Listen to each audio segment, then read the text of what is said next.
Might be apolitical. You might be a person who doesn't understand why people are so hyped up about Donald Trump being the president, and why he, when Donald Trump says something, people, go crazy. You may not know why, and I understand why. I used to be in your shoes. I used to be a person who was apathetic towards government and just an apolitical person. But when you start learning about law and order, and you start learning about history, there's certain alarm bells start to go off, okay? And, I might speak in a way, let me just start with this, that might piss people off. It might seem like I'm being divisive. But just to understand the environment that we're in, right? We have a president of the United States who threatens civilizations. And then we have a bunch of people who just defend that with, all to their will. Donald Trump can't do anything wrong because there's a whole media ecosystem that has Trump derangement syndrome, and all they're trying to do is just lie, lie, lie, lie.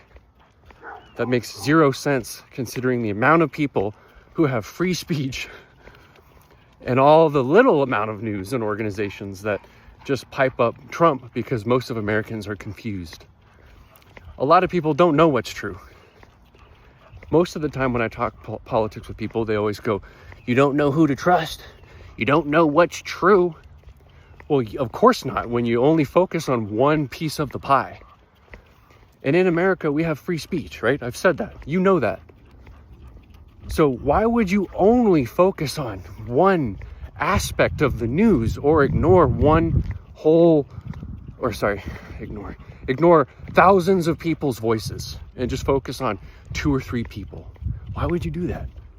Makes no logical sense, does it? That's how you get people like Donald Trump in power. Freaking ignorant. Maybe he's smart, who knows? But the way he speaks shows that he's not smart. He's not that intelligent. And he really represents a lot of the people I've talked to over the last 20 years talking on the phones. Bunch of ignorant people who don't understand how things work. Again, I might speak in a way that offends people, but that's on you. If you get offended over everything, maybe you should stop walking around being a little fairy in life. All right? Stop being a Donald Trump. But that's what you're going to get when you have a whole society of people who think Donald Trump is a real leader, right? Can't take criticism. Anybody that criticizes them has Trump derangement syndrome. So I understand it. Politics can be emotional, and people who engage in politics watch your emotions. With that said, America, I love you. Peace out.